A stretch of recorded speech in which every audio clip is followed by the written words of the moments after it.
What's going on, YouTube? It's your boy, camATL. Shout out to the DFS squad. Shout out to everybody watching this video right now. Drop a like down below because I already know you're going to love it. Subscribe to the channel if you haven't already. Make sure you comment anything down in the comment section to enter your name into the $50 giveaway that I do every single week on this channel. Happy Friday. What is going on, everybody? Thank you for joining me as always. I appreciate you guys. Crushed the 4-game NBA slate last night. Started the NFL weekend off right with the Thursday showdown.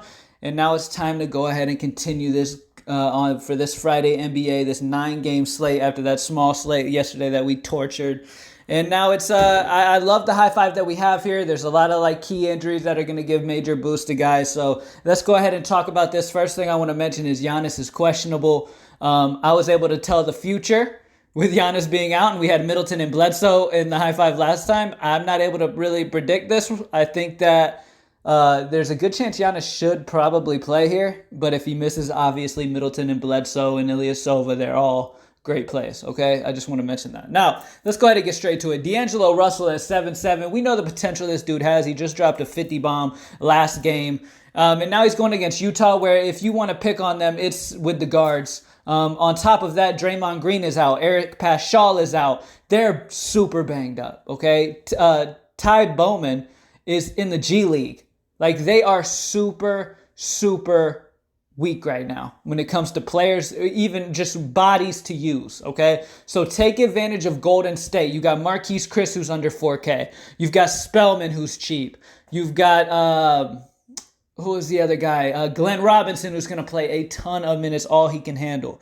Okay, Marquise Chris is probably the main guy that I really like because he's 3'8", and he's got a huge upside here in this situation. But Alec Burks is the other one too. I want to go ahead and talk about both my Golden State guys I like. Both of these guards are going to get all they can handle run, and it is a great matchup against Utah. Utah could blow them out.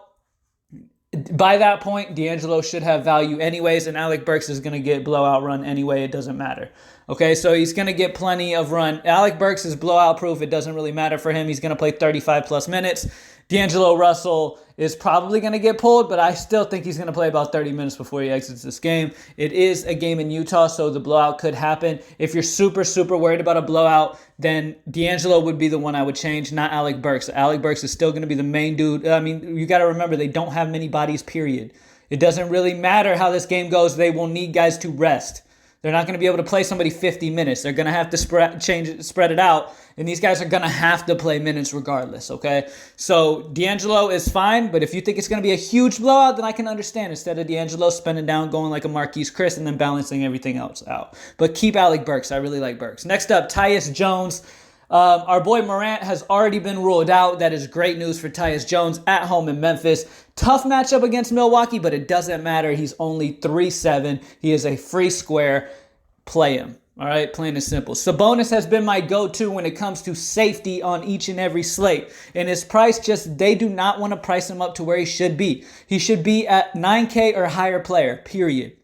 Especially in a matchup against the Atlanta Hawks in Atlanta. I think Atlanta can keep this game competitive. I think Sabonis is going to absolutely eat. I can see a 50 or more performance out of him here, and at 8-1, that is great value. Absolutely love Sabonis, and he is probably one of the most consistent players in the NBA. All right, next up, Rudy Gobert at 8-3.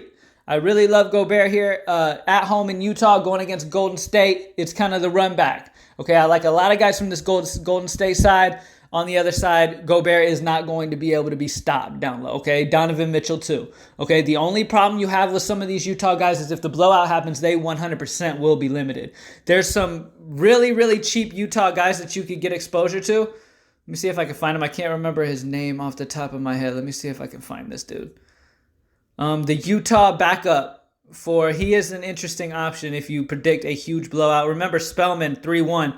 He's good value on the slate. Obviously, Chris, he's been getting some decent run. I don't know. But the backup for Utah, I can't remember his name. He's interesting for GPPs as well. But Gobert, I think, is going to absolutely destroy here. I can see another 50-plus, especially if this stays close with Conley being out. But I think the game is going to get a little bit out of hand. But like I said, Golden State side, it doesn't matter. They don't have many bodies. On the Utah side, Gobert could be pulled by the time he's at about 40 to 45 points. But the type of upside he has, if this stays within 10 points or so, is crazy. So I love Rudy here. And then I already talked about Alec Burks, loving him with D'Angelo. Remember, Marquise Chris is great value. Spellman's great value. Gobert is the riskiest on this. Everything else seems great. Gobert is the riskiest play on here, but at 8-3, I mean, I just love the potential for him at only 8-3 in this matchup against Golden State. They have nobody who can hang with him. The blowout potential is fairly high, so let me give you guys another guy that you could use in this situation. Clint Capella is a fine pivot at 7-8 going against Orlando without Vooch again. They're weak down low. Capella should be able to eat on the boards at 7-8. Julius Randle at 6-9 is a solid option against Sacramento. Outside of that, there's nobody else I'm trying to really use down here, honestly. So I'm really wanting Gobert. If you're worried about a blowout, Capella should be able to eat on the boards, and Julius Randle against Sacramento is a good play as well. All right, let me put him back in. All right, D'Angelo Russell, Tyus Jones, Sabonis, Gobert, and Burks is the high five. Thank you guys for joining me as always. Greenlightdfs.com. Join the squad. Let's keep smashing, man. Drop a like down below.